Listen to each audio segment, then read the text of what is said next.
Welcome to another episode of Systematic Geekology. This is a space where we seek to create and cultivate healthy conversations between those things we geek out on and the philosophical and theological questions that often arise out of our fandoms. Like, what does it mean to be human? What makes a hero? What makes a villain? How do the stories and narratives we geek out on shape how we live in the world? We are your priest to the geeks. We aren't all ordained, but we see ourselves as mediators at the intersection of geek culture and going deeper in our faith. We don't always have to agree, but we do respect each other, and we see everyone as a beloved child of God. Everyone geeks out on something, so come geek out with us and enjoy the show.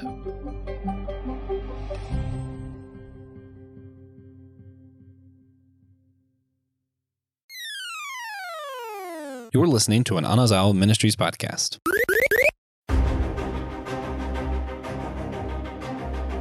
How would you survive light years away from home? We're going to be asking that question and many more in today's episode of Systematic Geekology. We are the Priests of the Geeks.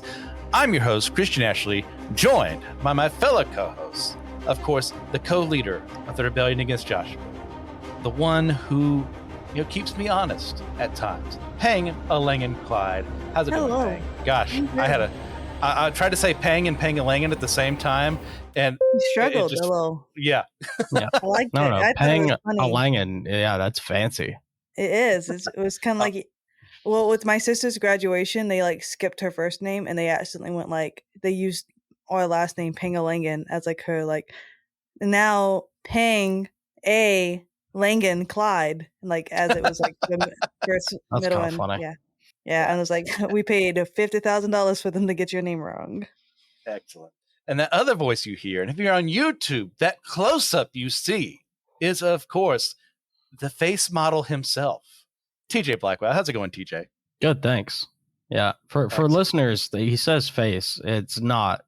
It's just from the bridge of my nose up. Yeah. I think this is the ideal camera angle.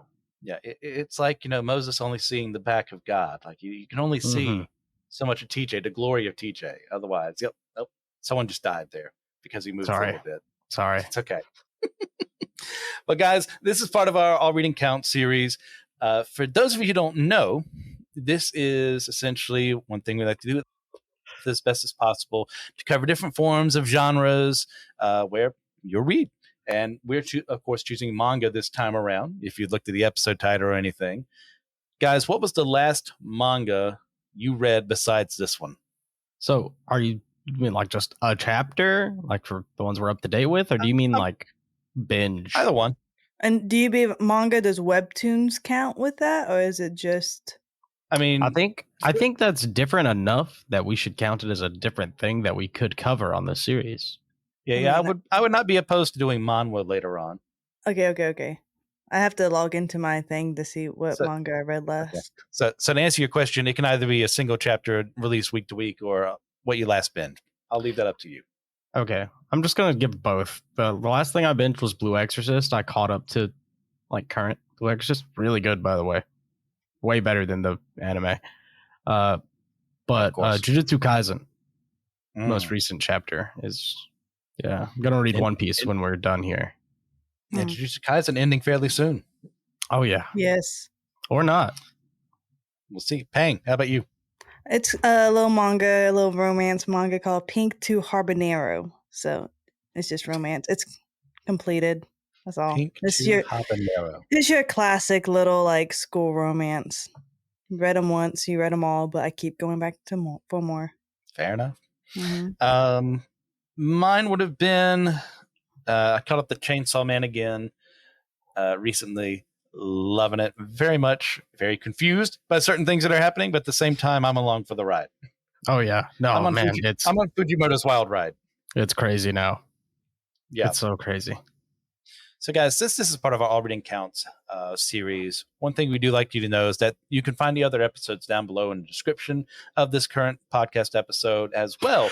If you would like to help us out, we have some special merch related specifically to this, that if you pay for it on our store or you can make a one-time donation on Patreon.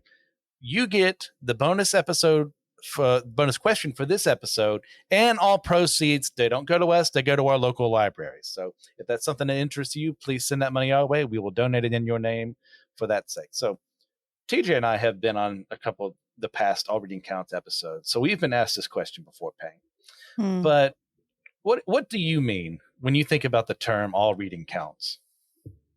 I mean, it's just if you read it, it counts, I guess.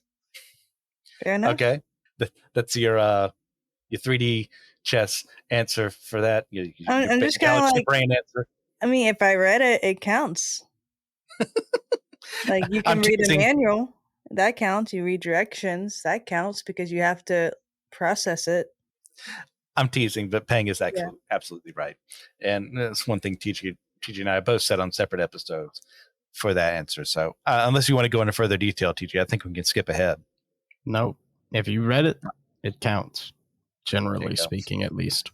All right. So this is a question directed specifically at me because I'm the one who originally chose this. Oh, and by the way, this was also voted on by our patrons. Wow. I sent out a list to originally it was just going to be Pang and I in this episode. TJ came along for the ride later on. Happy to have him. And I had selected a list of some things to be voted on by our patrons, and Astra Lost in Space won out. So why did I choose this one specifically? Well, because I knew I'd be working with Pang, and some of the ones I put on the list have been like, okay, I don't know if she's going to go for Junji Ito, if she wants to do Uzumaki or Gyo.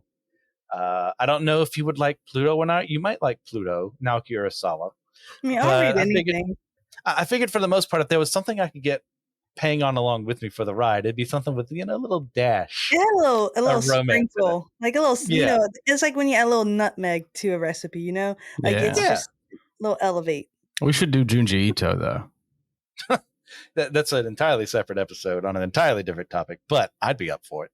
Yeah, we should. So yeah. Once again, if you're a patron, this is one of the powers that you have: choosing what we actually cover for things like this. We have, at least 1 or 2 votes a month. We may even have more depending on what episodes are being done. So if that interests you, head over to Patreon. So guys, I'll do anything for some money, I guess. Apparently. That's true. I wanted to add that in there. And so entice them to being a Patreon. Okay. So next question. What was your introduction to this series? Christian Ashley texted me and said, hey, I think this will be cool. It has a sprinkle of romance in it. And I said, cool, I'll read anything. And so I did. Yeah, that's eerily similar to how I was introduced to this, actually. I was in a group chat suddenly and asked to be on this episode and to read it, Astra Lost in Space. And I was like, yeah, I'll do that. Yeah. Wow. It's amazing what you can do when you have your own show and you can just force people to listen or read something that you like. I think Chris was one of our friends at this point, and he tricked us into this, TJ. Yeah, I was manipulated. Yep.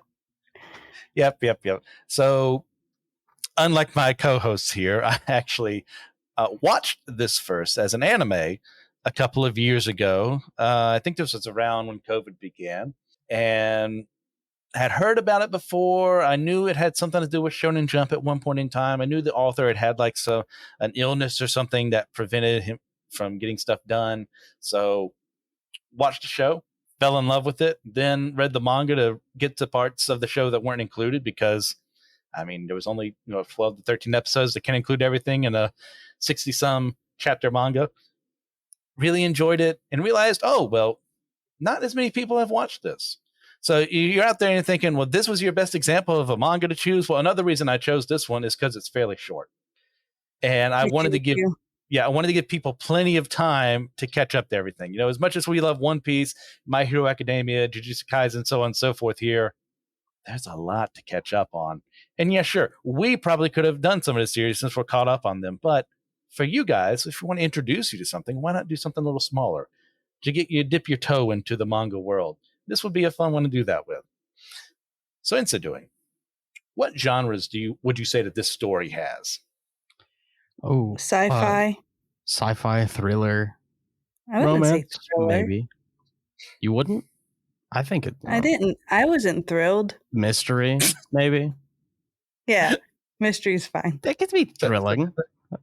Thriller only counts if you yourself are thrilled. That's how That's I count thriller.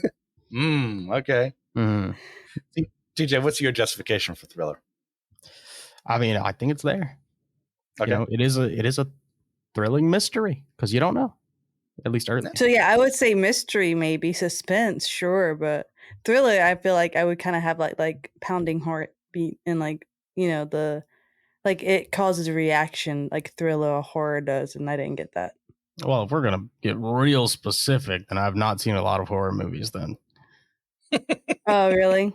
yeah, if none of them scared me, right? Yeah. Wow, you're so cool. TJ's just a little better than us. Hmm. Only a little. Yeah. So there's a little crossover between the thriller and the form of suspense is there. Obviously, sci-fi is going to be your biggest one. You've also got survival in here as a genre of being plucked away from home, light years away from everything that you know, trying to figure out how to get back home. There's a little bit of romance in here. It's not a focus, but there's enough there for one of our esteemed members to enjoy. Little nutmeg of it. And one parts of it I really enjoy as well as we get to certain parts later on. So yeah, I'd say ultimately I would put this down as sci-fi adventure with those as like subgenres. Does that make sense? Mm-hmm. Yeah. Okay. Well, let's get into the story proper. What is Astra Lost in Space? What is the story of this manga we've chosen? Who wants to go? So I guess I'll go. Oh, go ahead. yeah, you should go. No, I was just gonna say I got sidetracked over the past weekish since we planned this, and I've only gotten to read like half of it. Ooh, you're gonna love the ending. Yeah, I have to live with getting spoiled, which is unfortunate because I do really like the half of the story that I have read, and I might try to speed read the rest before somebody says the spoiler. Right now? Right now. I mean, TJ always watches or reads whatever we're covering anyways, because it's not like he's going to listen to this episode to remind him to do it later. So yeah, I'm fine with that. True. TJ's going to get spoiled. If you don't want spoilers, hey, put the episode away for a little bit. Go read it. It's real short. Thanks. Well, I mean, I'll do a little summary before I do spoilers. That way they can see what a summary is. So pretty much as a high school, and they are going on a school trip to it's like another planet, but it's kind of like I guess similar to like the camping trip, like for My Hero Academia. They're going to go explore, and it's a select group of people. We don't know what they have in common, and pretty much once they get on the planet, everything goes wrong, and they actually get sucked into a wormhole and are in space, and now they have to figure out how to survive. They find a busted spaceship, and they're light years away. Like it will take them, I think it was 3 months to get home, and they didn't have enough food and water, so they had to planet jump, trying to figure out how and to restock and survive. So you learn a lot of the characters and their backstories. Yeah, that's a good summary. Well, good job, me. Good job, Pang. Yay, me. Yay, Pang. Yeah, essentially humanity has gone to the stars, colonized other worlds, gotten to the point where it's easy to transverse the gap between different, solar systems and the like, to where they can end up at a different planet, colonize that. And it's typical of the era that you can just go as kids on one single ship with various small bits of supervision and just camp out. That's just how mundane it is to do that now. And there's a whole conspiracy of like, why are they taken away? What caused that magical or seemingly scientific orb to jut them away? How did the Astra get there? How are they able to survive?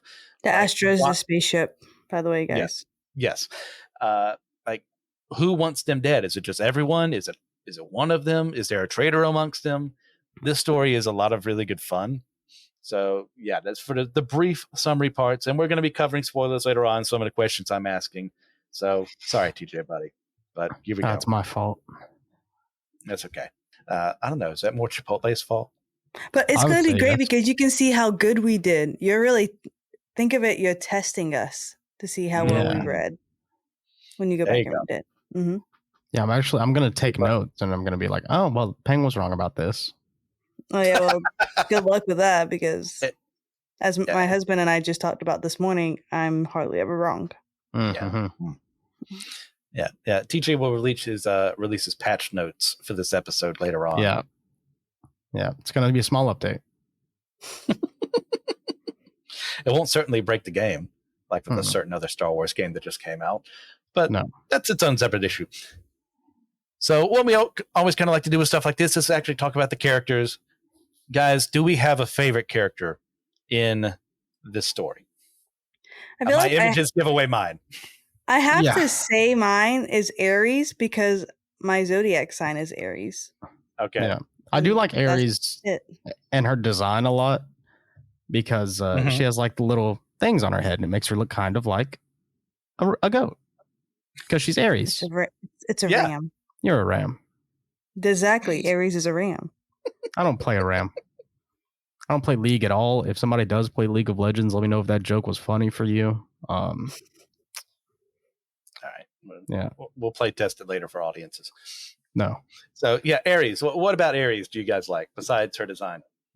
Oh, that's really all I like about Aries. She's fun. Not my favorite character. Yeah. Pretty much. Yeah. Same. I like that she's kind of like at first a heroine because her bag gets stolen and she has to get rescued. So, that's a kind of fun. And you think it's going to be a romance more because then what's his name? Kanata is how you say it. Yeah. So he comes to her rescue. So then right there, boom, you have your male and female leads that you assume. And then surprisingly, they're in the same group. So she thanks him a lot. Now similar, I guess, to like a Midoriya and Ochako type deal. Like she's super shy and she watches him closely. So there's really no romance per se between them, but you can see that she's hyper aware of him. And then they meet with the other crew, and Kanata, he already showed he's great by getting the purse back, and you can see his athleticism right off the bat. And he already proclaims like, I'm going to be the leader of this group, and not in like an obnoxious way, but he just is truly passionate about people, which I enjoy. So I think Kanata would be my like actual favorite character. Okay, me too. I do kind of agree. Yeah. All right. So for Aries specifically, I really do enjoy her as kind of our main viewpoint character for this series. It switches between her and Kanata. And what I really enjoy about her, other than her sweetness and her design, is like her photographic memory and how that shows up throughout the story. It's not just like, hey, I have this quirk, and then nobody ever talks about it again. No, it serves a huge plot point later on to finding out who the traitor is, to figuring out information about what they need to do. Yeah, the story hinges on her in certain parts, and I'm very grateful for that. Now, TJ, you mentioned Kanata as your favorite. Actually, what do you think about him? So I'm like 20 something chapters in, like right over 25, and so far, most of the story we're getting about him. I don't know if this changes. That's on me. But the fact that this kid who's already been through the situation once got the resolve to get out there and work as hard as he did to save others, just to help others. It's awesome. I love this kid. He's always optimistic. He's super level-headed in a predicament.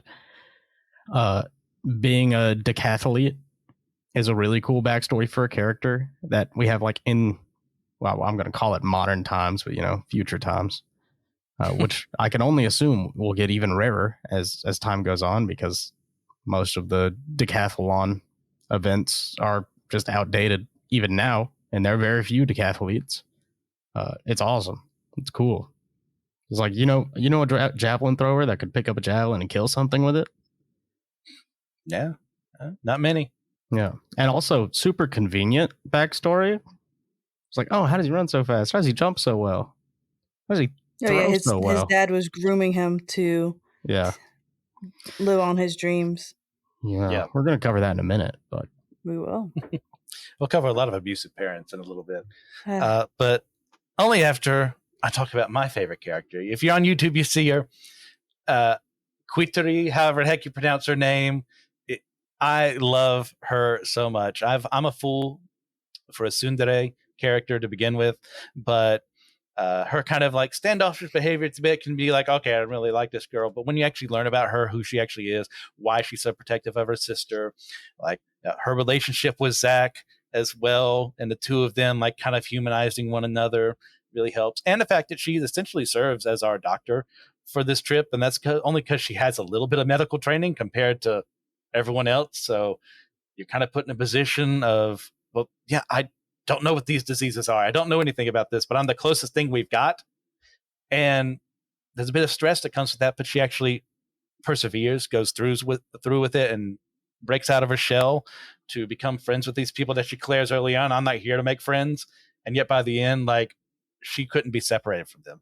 I love Quittery so much. You guys have anything else you want to add to this part before we move to least favorite? No, I assume the next picture you've given us is your least favorite. Indeed. Okay. You didn't like the little girl? So her sister, Phoenicia, and this is like, out of all the characters assembled, it's not like I hate her or anything like that. It's just like, out of those assembled of our main cast, she's my least interesting character. And it's that stupid puppet. I hate that puppet so much I that she love uses that as an puppet. excuse to be a little more foul and everything. It's just like, okay, this got old real Must be quick. nice not to have childhood trauma, huh, Christian? Oh yes. Must be nice. I am perfectly able. I have suffered nothing in my past. That's funny. So how about you guys? If I had to pick, it would be the Yunaha, whatever. Oh, her you're a name is. hater. Yunhua? Yunhua. Why am I a hater? You're a hater. I'm not a hater. If I have to pick a least favorite, she's just like, woe is me. I'm so low confidence. I am just gonna go kill myself in the desert so I don't have to take up space or water for the team. Like, no, just go do something with your life. Yeah, they cover that. It's like in that chapter. They did. But if I had to choose a least favorite, like, I don't vibe with those. Yeah, it's not like she hates her. Same thing with me and Phoenicia. It's like, I don't hate her, or Phoenicia, however the heck you say her name. Yeah, I mean, I just don't vibe with those characters. I mean, yeah, they literally create those characters so we can watch their growth and get stronger. So she ain't stay that way. Yeah. Also, her design, way better before she cut her hair. Yeah, I didn't like the haircut. Yeah. Yeah, someone who just saw the haircut today. Yeah. Today. Hello, friends. If you enjoy systematic ecology, a great way to support us and to keep us moving forward into the future is to be a patron on our Patreon network. If you're a Patreon, then you get live access to our YouTube exclusives like Comic Book Ketchup and Manga Mustard, Drinks with Tejas, and also some extra content there with our companion series to go along with our annual theme. If you're a patron, you get exclusive merch like t-shirts and handbags and mugs. There's also a bonus extra question that has extra content. In each episode, we go deeper into our faith and the questions that we're wrestling with, but we also do this extra question to jump in and share about, and patrons get to hear how we answer that question. There's discounts on our store. You get access to any future online D&D campaigns. You can easily access all of our Patreon content through our Spotify page where it says exclusive content for subscribers. That could be you folks. And all that being said, you get the satisfaction that you help us keep the lights on and keep us moving forward with our software, our marketing, our equipment, staying current in the podcast game. We love systematic ecology. We hope you do too. Support us moving forward. Thank you for all that you are. We know there's a lot of great choices and content out there, and you choose to listen to systematic ecology. Thanks, folks. We love you. Peace. All right, TJ, how about you? Olgar. Let's talk about the real villain of the story. You little freak. Yeah. Which one's Olgar again? He's the guy with our Sasuke. Yeah, I like him. Yeah, no, that guy. No way. I never would have seen that happening. Yeah, that's the real villain on the Astra. Yeah, it's because, like, dude, get over yourself. Like, you found a gun, and you're going out. Everybody's risking their lives on these alien planets every, like, 20 days. Just keeping the gun. I mean, I assume the gun's going to come back. It seems like a pretty easy Chekhov's gun. It is literally a gun. Yeah, indeed. You will see it come back.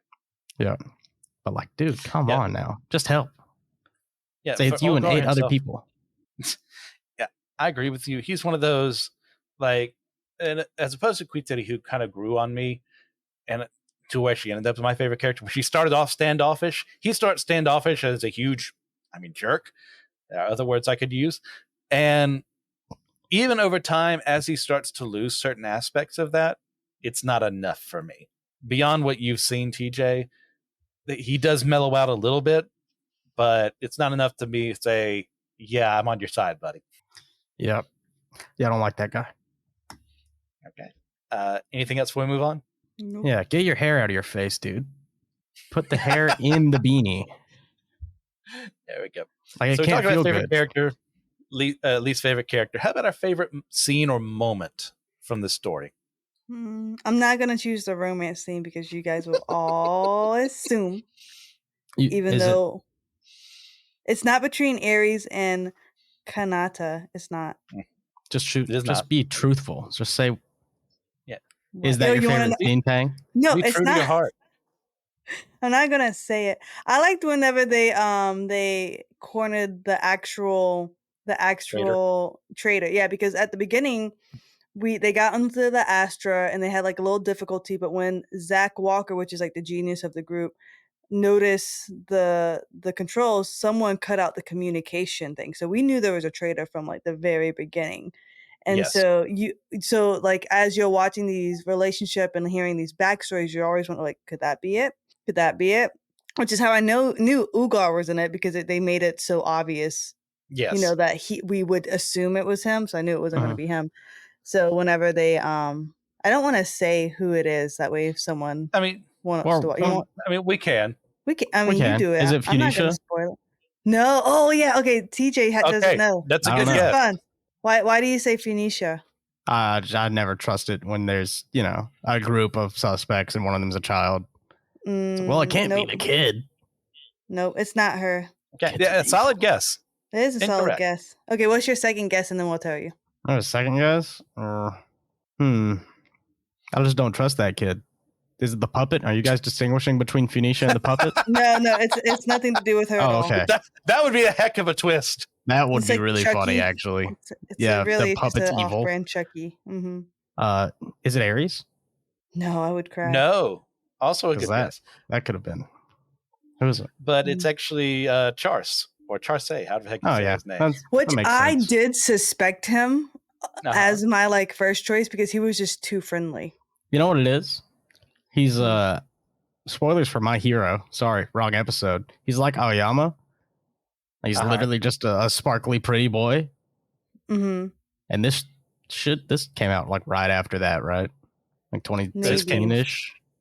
I'll look it up real quick, because I was actually going to bring up My Hero as well to distinguish between these two series. This started in 2016, so Close. for your traitor arc, we only had to wait 30, 40 chapters, maybe a little beyond that, for the traitor to be revealed versus 200. Mm-hmm. But Well, part of that being, he also said he's like, I'll tell you this because I don't want to lie to you. That's what people who lie say. yep. And that's what sealed the deal. I'm like, it's you. Okay. Yeah, but to go back to your scene there with the reveal of the traitor, I think that was very well handled, Pang, and like the setup for it, because we start with the moment you think, like, oh, was Kanata going to confess his feelings to Ares? But no, he's actually asking her questions, utilizing her photographic memory to realize, oh, he wasn't there when he said he was. And who was also the first person who ran away? Who was the one person who got into the last person? wormhole? Yeah, the wormhole last. Yeah. It would have been him. And that's what seals the deal. It's a good way of revealing that, because that is information that would have been there for the audience. So there's no like gotcha or anything where we couldn't possibly have guessed who it was. So their handling of him and the reveal of like why he did what he did. And then, we learn more like, hey, they're all clones. We'll get to that in a second. Sorry, TJ. And the fact that the government has instituted these new laws to where they have to do genetic tests for everyone, which is going to reveal that these kids are all genetic clones of one of their parents. So therefore, they organized this whole thing to kill them off in an accident. We go, oh, it's such a tragedy, but really their parents are just saving their own butts. Which is why so once we find out the clones, TJ, we understand why the dad was grooming him, because they wanted to try and get immortality, and he was developing his body for his like second coming, pretty much. Yeah. It's a very Get Out kind of scenario. Sweet. Crazy. So my favorite scene so far impressed. is probably where Kanata throws the spear. I don't know, but I really love the planet that I just got off of most recently. Like I'm on the beach planet, like the paradise planet. Yeah, I would have stayed, right now, honestly. But the fungus planet, that's awesome. I love like xenobiology, like theory crafting and stuff. Shout out to our short stories episode from forever ago. Yes. But is that the one where it's the planet is tidally locked? No. Okay. I'm trying to think, because there's one of them where it's only like a short strip of the planet is actually habitable. No, that was the one with the tall mushrooms, and they found out that they were actually the apex predator. Yeah. Okay. Yeah, I love that. That's such a good concept. That's so fun to explore. Like, this is a different planet. Could be completely different. Like, nothing here has to make sense. They assumed it was a tree. It was a giant mushroom. It's great. I love it. And you're like, oh, the mushrooms here, like, some people think mushrooms do on Earth, but it's out to debate because that kind of science is hard. But like, yeah, they're killing the animals here to feed themselves. They're just better at it than Earth mushrooms, which is a cool theory for now. Yeah, for now. That's what The Last of Us is about. Mm-hmm. So, yeah, the xenobiology stuff they do here is pretty dang cool. I should have known that'd be something you'd really be attracted to. Yeah, I love it. It's so fun. And then it gets into, geological like formation, which I also love, because they don't go into it like super in depth, but they do cover like, well, we follow the animals back to where they naturally wanted to run to. That's going to be their den, and their den is a safe spot. It's a little cave, underground lake. And the water there is safe because that's how these animals drink. And that's how, where the giant trees get their water from. Mm-hmm. It's awesome. And they cover like the cactus of that planet. Yes. Good. It's good. I love good world building. So fun. Okay. Well, since Pang is too much of a coward to do it, my favorite scene. Oh, was it the one we talked about before? Yes, it is the love confession between Kitty and Zach, where I have her line up here somewhere. What does she say? Oh no, where'd you go? Come back. Oh yeah, it's my real dream, if you haven't guessed, is to someday be your bride. You clueless moron. It's said in such a way, it's so very sweet, but it's also very her to word it in that way. And the fact too that he's been like, well, yeah, I thought we were already engaged because we made a marriage promise when we were kids. Yeah, and you told me when we were 5, you're going to marry me. So we've been together since we were 5. Right? I mean, what's really your funny. issue here? It's like, what? Aren't we already engaged? Yeah, she's like, well, that's not what I meant. And he was like, I've been in love with you for forever. And then I was like, ah. It's a very, very sweet scene because it fits both of their characters really well. You've got her and it's like, well, we're just kids. Honestly, he wouldn't think that we're actually an item and that was always going to be a thing, but she's always wanted it too. But on his side, it's like, well, as a logical person, well, I already said yes. I mean, what else am I supposed to do? Say no? Mm-hmm. And it just works for the two of them, like as a couple, being different enough to where they kind of fill in the gaps for each other. And as well, like the reveal of their engagement to everyone else was a very sweet scene of everyone kind of like freaking out and being happy because they needed some good news. So yeah, that's my favorite scene, is the confession. It was sweet. I think if it was between Aries and Kanata, then I would have been like more like, this is top tier. But I mean, they did get that moment at the end too, so. They do. It's just not as pronounced. No, they was just like, oh yeah, we're getting married. And it was like the time skip when everything was fine. You're not a fan of Yunhua and Luca? I want to be together. No. Okay. No, I mean, I think they make a cute, like, sad couple, but nah, I'm good. No, not you haven't gotten to the reveal about Luca yet, have you? No, I have. Well, I know his dad's the senator. Oh, for some reason I thought he said Olger. Like Mm-mm. that's No. No, he but doesn't deserve no. happiness. Yeah, Okay. no, yeah. So Luca is intersex, Oh, biologically created to be so. Because And his dad, that's a the huge reveal. senator, he was pretty much like he wanted the ultimate being. So he wanted someone that was neither male nor female to like rule Yes. them all. And so That's he crazy. purposely wanted his clone to be intersex. so And it's so like then you find ancient go ahead. alchemy. Yeah, but then you find Yeah. out with Yunha, how she has so low confidence and wants to be in the background because her mother was this famous opera singer. So like one time she got lead in the school play, and her mother was like, "No, you can't do that. You Mhm. have to be behind the scenes," because she wanted to pretty much. I'm gonna say reincarnate. It's not reincarnate, but that's just where my mind goes. She wanted to like be reborn into her daughter, but she wanted to be her own person. She didn't want to be her daughter. So she literally like stripped her from any spotlight so she could have the spotlight when she was reborn. Yeah. So everything could be based around her, and it'd be her accomplishments, and never would be Yunhua's. Yeah. And then what's it called? The Criteria and Phoenicia, which is how we found out about the clone, because Phoenicia was adopted. But it's like, you guys looks like so much alike. So I think it was Zach ran the DNA test and found out they were the same person. So Yes. like so their mother was Crazy. like, I got one and a spare.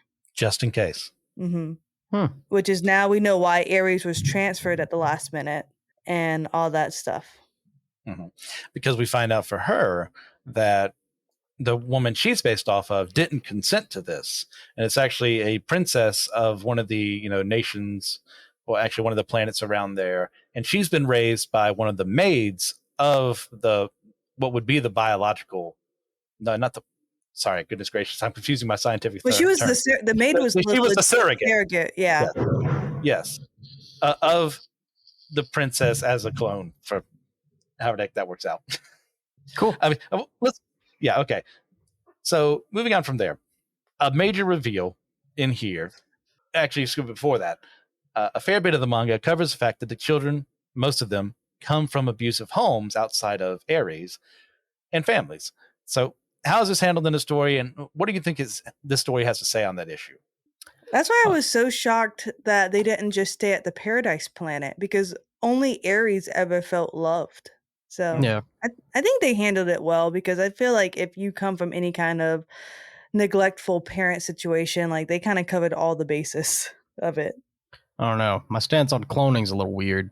Well, yeah, I'm talking about like, but they grew up unloved. Like, so you had the hard parent that wanted to push their dreams onto you and like to do what they can because I had an injury. You had the jealous parent who was jealous of her daughter's youth and whatnot. You had the absent parent who had the servants raise her daughter. You had the parents who gave their daughter up for adoption because she didn't want to get attached to the clone since she knew it was going to die.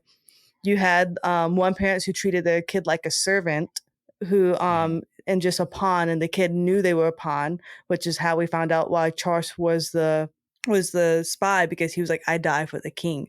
So just kind of like being in ministry for so long, like I've seen all of these scenarios with youth and children, and so I'm like, wow, they really did cover like almost all of it. You had like the perfect, Zach was so perfect and smart, his parents just left him alone because they didn't bother him. So they never loved him or hated him. They were just so indifferent to him. It's crazy.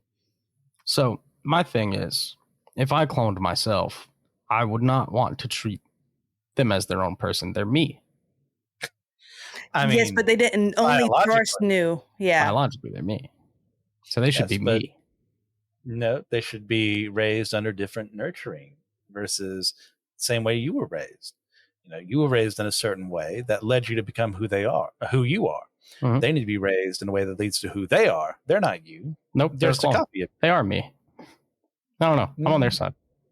You on the clone side or the parent? I'm on the abusive clone parent side. I mean, I wasn't mad at them. I'm mad when it's revealed that, hey, we didn't just do this, because we never had a kid or something like that. So what would be like raising myself? No, there's a grand scheme here to raise them, take over their bodies, get out style, and then keep living forever. I have huge ethical issues. That part I don't really agree with, but that's my clone. Better be like me. I think raised in different environments and in different circumstances, that clone may have features similar to you, but it's going to be different. Mm-hmm. Because there's only ever going to be one TJ Blackwell, and the world Two. only needs them. It's going to be 2. 1.5. That's the best Lion King movie. Of course. All right. Yeah. I agree with my co-host here on the abusive parent side of things. It's handled very effectively because you see, like, these kids are not well adjusted outside of Ares. Well, that's because she was raised by someone who actually loved her. Yeah, so the princess literally is like, please go and raise this child as your own. And the maid loved the princess so much and raised Ares as her child. And so the maid, I don't think, realized what was happening because you have the parents a couple times in a meeting and they were like, well, they're pronounced dead. And the maid, who we didn't know was the maid, Ares' mother's like, what, is that it? And she wants Ares back. Because remember, Ares was transferred randomly. Yes. And so even then, like, the maid is the only one who shows any kind of compassion and love, which Ares is like, that was so hard. Why, when they were trying to find what they all had in common, Ares was the black sheep. Get it? Yes. Which I wonder why they sheep. Ares. Sheep. You mean ram? Yes, which is, but not goat. Sheep and ram are close enough. Goat, no.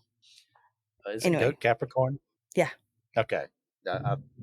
Who cares about astrology anyways? I do. So I do very much. I mean, not like as to determine. It's just you need to know the facts. Okay. Fair enough. So moving on from there, part TJ hasn't gotten to yet, is a major reveal of the story is that the calendar date is vastly incorrect. I forgot about that. Because back in humanity's history, there was when we were getting into the stars, there were awful wars that were brought up that killed countless people, and those who survived basically said, all right, look, we're going to change things. We're going to erase those 100 years of history and pretend like they never happened and start from this actual date. So it's 2063 at the start of this manga, but the reveal is it's actually 2163. And their convergence point is that they say in 1963, the Cuban Missile Crisis wasn't averted, and it led to nuclear war between the Soviets and America. So what are our thoughts on this reveal and how it could apply to our own world with how people handle history? So I've always gone on the side of, like, I'm okay not knowing. So if the government wants to do all this stuff, I'm going to just do my own thing. I'm just going to live the best that I can because they're going to do what they want anyway. I know. Like, I think I took a quiz one time and I got, like, communist. Like, it was really bad. I'm like, yeah, the government can take care of that. I do vote, guys. Don't get me wrong. I do vote. I believe in democracy. But so I'm just kind of like, okay, they rewrote history. That's fine. I don't care. Paying ally to liberty and truth says, I don't care.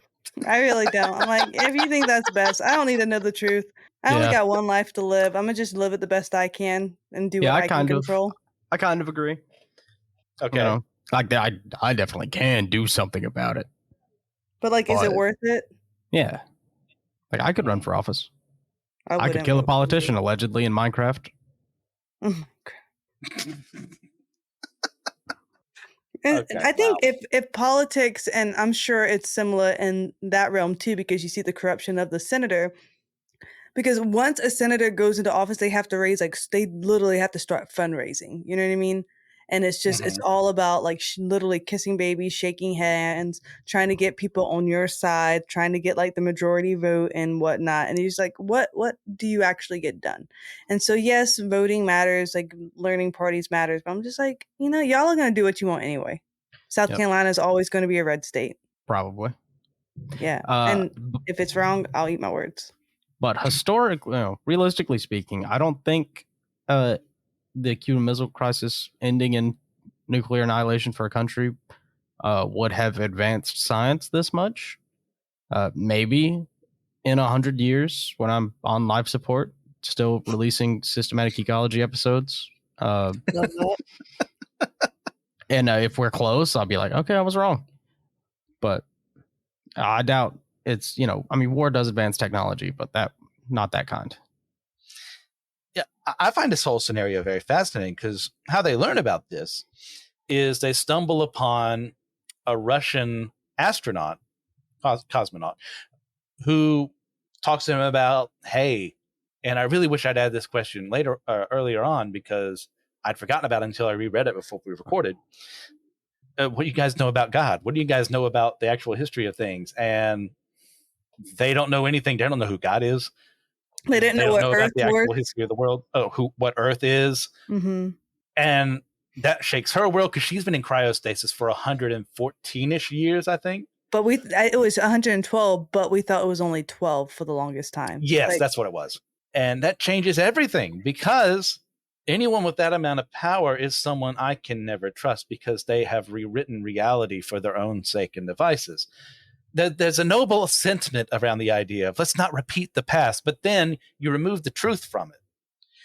And because of that, I'm it okay with that. ruins your idea. And of course, I knew you would say that as soon as I spoke my words. But it's built upon a lie. And the moment you start your foundation on that, it's not solid. The cracks are going to show up. And by the end, that is overturned because the truth is let out.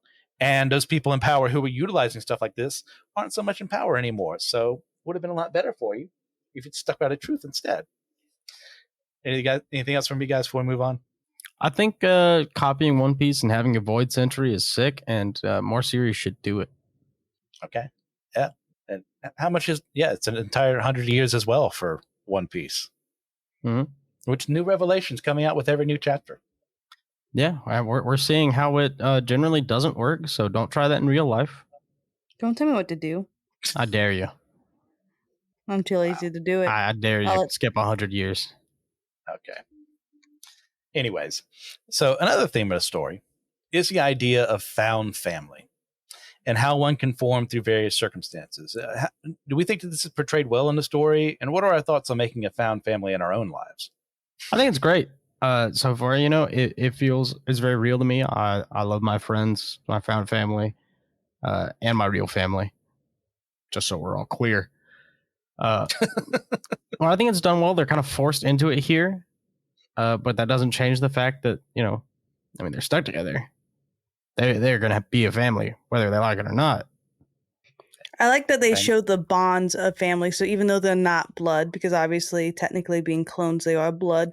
But even when Charles was founded, that it was all his fault and he created all this unnecessary drama and headache and stuff like that, they still didn't let him sacrifice himself. They didn't let him die. Kanata literally gave an arm to save him because that their rider dies now. So I mean their bonds goes deeper than family at this point, which I'm sure a lot of people who may not have family, which is more common than not, or at least a close-knit family, they can say that they have friends who are closer than family. Yeah, there's a saying I'm going to butcher, but it's like, you don't choose your parents, but you can definitely choose who your family is along the way.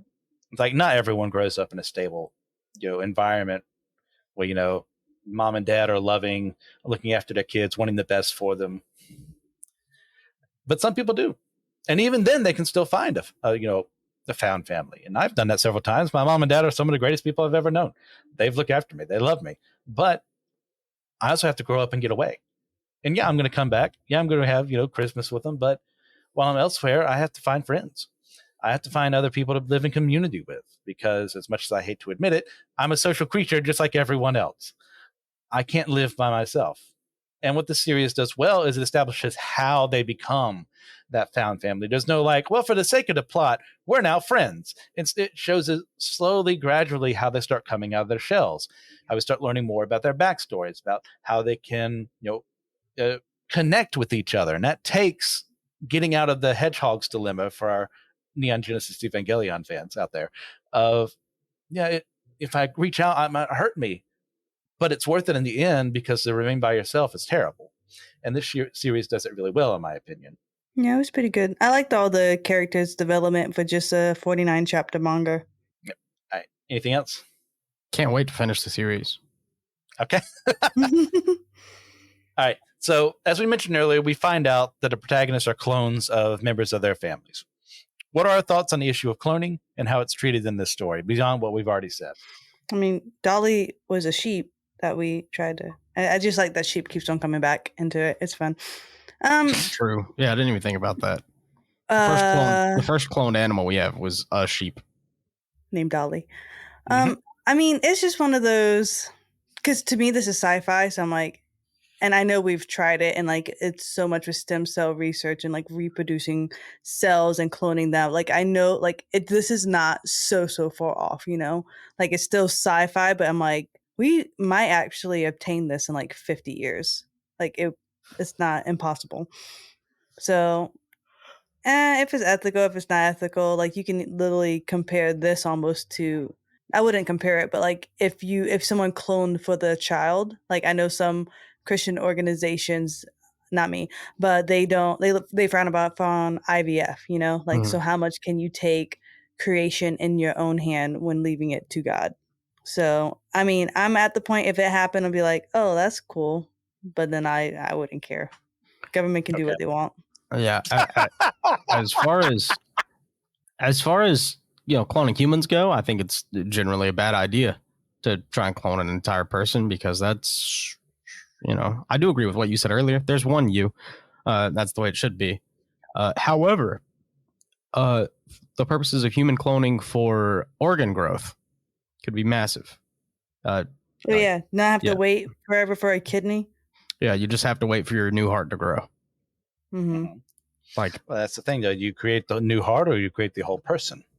Heart, obviously, saves so much. But resources. Then you can even go to the thing, like if you take their cells and your child dies, are you going to try and recreate? Like there's so much gray area, like what's ethical, and you say no, but if you ever become a grieving parent, you would do anything to try and get that child back and to get back what you restore. So I feel like acceptance and faith will just be completely out the window if it actually became possible. Yeah. Well, that's why I'm speaking on it, because then there would be conflicting interest. Yeah, so I'm saying if we had a vote, I would vote no, but then you have to believe voting counts. No, the government can do what they want. Yeah, they're going to do it anyway if they want to do it. Peng says voting doesn't count. That is what Peng just said. Peng did just say that. Yeah. I'm just saying. Noted. Because I can. Tommy Spy. Peng's not even a hater of freedom. Listen, I'm just saying it doesn't matter who I vote for, because all of South Carolina's electoral college will always go red.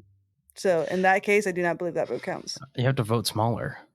I do that. Haha, you said do. Yes, I do that too. Wow.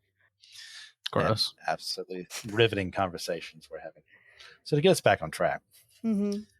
On the issue of cloning, I've flip-flopped on this so many times in my life. Of like, no, it's evil. No, it's what science should never do. And then also, but like, well, what if it was okay? What if, God would imbue them with a soul and they were able to live their lives as well? And what if, hey, there is a stillbirth or a miscarriage? Is Eve just a clone of Adam? No. I'm just kidding. I was being silly. I don't believe that. I know you were. You want to speak biologically, then no. But so what would be the ethics of that? I don't know. I think the way I see it is, if it was not meant to have sentience, it wouldn't. So if God lets it, sapience. No. Yes.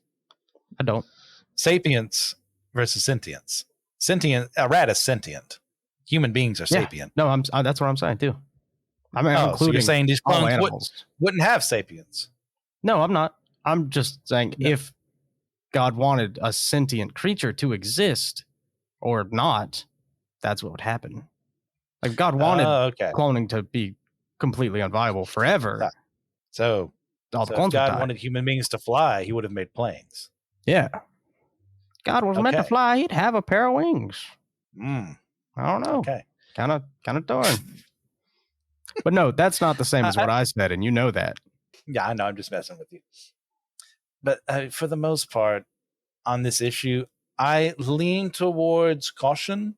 If we were to actually go with it, if we're actually capable of reproducing another person through a cloning process, we'd have to pass legislation immediately of how to deal with their rights, of how to keep them separate from the person they're cloned from, how much autonomy they should have, But even how if they we should have be rules, prepared people will for. not follow them. Sorry, Well, talked over I'm you. aware of that, but we also need to step ahead of the process. Laws are always, decades or even shorter than that, beyond where they should be written. And for something like this, they need to be protected as soon as possible because, yes, people are going to take advantage of them.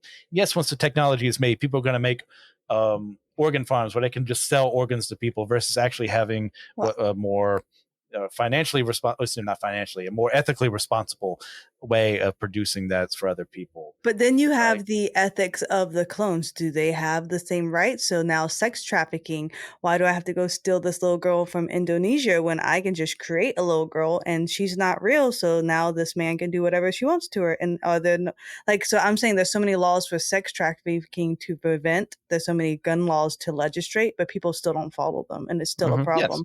So it But- would be the same with cloning. Yeah. But you establish the laws so that when they do those things, they're prosecuted for it. Yeah. Do you know how many The people laws- actually get prosecuted for sex I- I'm- trafficking? I'm aware, but at the end of the It's not day, the those laws point, are in though. place for when we're able to find them. The point is that we have said, no, this is wrong. And there are consequences for when we catch you and find you under an ideal legal system. Mm. I mean, what you're saying is just that law shouldn't exist because Yeah, what's the yeah, point? that's exactly what I'm saying. I want to live in a state of a purge. That's what I'm saying. Okay. And we will be covering the purge later on in October, Pang and I. So I have that to look forward to when I have to think of my questions. So Pang, is the purge ethical? Yeah, we should implement it right now. Okay. I agree. I mean, End it's of episode. illegal. It's illegal. Y'all have the laws and legislation for it. So I'm just kidding. I wouldn't All do right, it, well- but I would kill well- it and people. And people. We'll get there when we get there. All Mhm. right. This episode has gone off the rails. I was not expecting Astra Lost in Space to be the one where I'd lose all control like I did with. Actually, this is going to release before the Return of Jafar episode does. But that is what it is. All right. Guys, we're going to have a bonus question as we always do for this. And that being, does the length of a story make it better or worse? And I think that's kind of applicable for this scenario because, hey, it's kind of short. So, guys, have anything else you want to add before we start wrapping things up? No, I enjoyed this manga. Good Okay. recommendation, Christian. I'm glad to It's hear really it. good. Don't we have to do a book recommendation too? We'll get there. Okay, sorry. It's okay. I don't read. Don't hate me because it doesn't count. No reading counts. We've had some interesting opinions expressed today on the show. So there's that. Peng, you said you enjoy it. How would you rate this out of 10? I'll give it a nice 8.5. I'm gonna go watch the anime now that I just learned it exists. Okay. TJ, of what you've read so far, how would you rate it? So far, I'm used to a lot more grit in my stories. I think so far I'm going to give it like a 7. It is good, though. So I'm because it's enjoying not it. Berserk, TJ rates it a 7. I didn't say that. I meant like That's what I Jujutsu heard. Kaisen. Yeah. So enough teasing of TJ. I'm with Peng on this one. This is a fine 8.5 out of 10. It's not a perfect story. There's some flaws there with characterization and but the art's really done well. I mean, the story for the most part, it flows pretty well. It was an easy This is read. I fun. did it in an afternoon. You can do that. 49 chapters, easy enough to do. So, guys, do you have a recommendation for the audience to check out that is from a different form of literature, so not manga? And why should they check that out? So I'm going to go very off brand that I'm known here, and I'm going to say Scary Close by Donald Miller. So Donald Miller, this is not a Christian book. This is not like a dorky book, but this is a guy who helps you learn more about yourself and being vulnerable with yourself. So kind of like why you think the way you think. And he helps you go through a process of the first level, like when you go back into your childhood, the first time you've ever felt shame. And so and it takes a while. Like it took me, I read the book twice and I had to meditate and trying to figure out when's that first time I ever felt shame in my life. And he explains when you do that, you naturally want to never feel that again. So you create a shell. and then but you are going to feel it again, and then so you feel shame again, and you create another shell, and then before you know it, you're an adult and you don't really know who you are, you don't know what you like, you just created this barrier of how you protected yourself throughout your life. So he kind of helps you knock down that, and with like great coping methods. And yeah, I really think it's a great read, and I'll reread it probably like maybe once every couple years, just because it's a good reminder of like just how I deal with relationships with myself, how I see myself in relationship with people. Okay. So do that. TJ. I'm gonna say I was looking through my bookshelf, my like digital bookshelf, and like it's like last week I was one of the books that's still on there is The Fork, the Witch, and the Worm by Christopher Paolini, which is like the follow up to The Inheritance Cycle. Since then, I've been thinking about The Inheritance Cycle, and if you never read it, you should. If you like fantasy, it's fun, it's fancy. You know, it's not perfect because when he started writing it, he was 16. That's fun. The first book was published when he was like 16 or 17. Yeah. So you get to see not only the characters grow, but also the author grow in a massive way over the course of 4 books. So read The Inheritance Cycle, Aragon, Saphira, Eldest, Brisingar, or Aragon, Eldest, Brisingar, and then Inheritance. Yeah, I kept wanting to call it Tempest for some reason. But great series, and I'm probably going to reread that soon, just because now I've been thinking about it for a few days. Okay. Yeah, my recommendation is going to be one that I actually put forward to be for our novel section that was still handled very well by Will and TJ. But my recommendation for you guys would be Battle Royale. Now, I'm also going to put a little caveat there.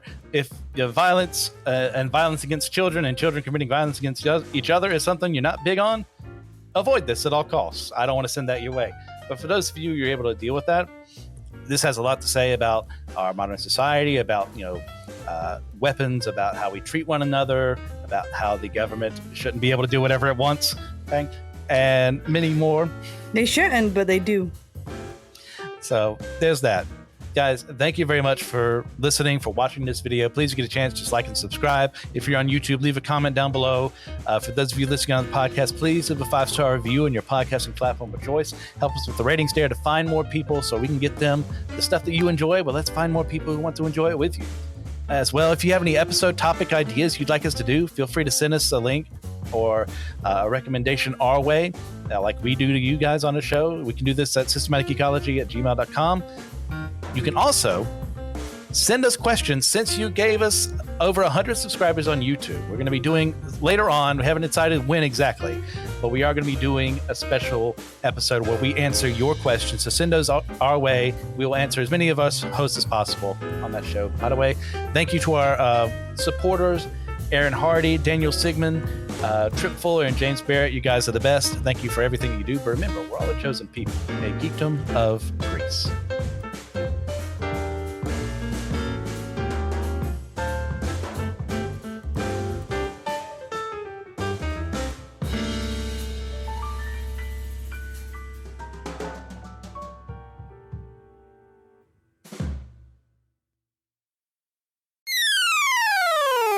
If you'd like to support our show, please consider joining our Patreon, where you get live access to our YouTube exclusives, including our comic book catch-up, manga mustard, drinks with Tejas, and our companion series that we do each year with our annual theme.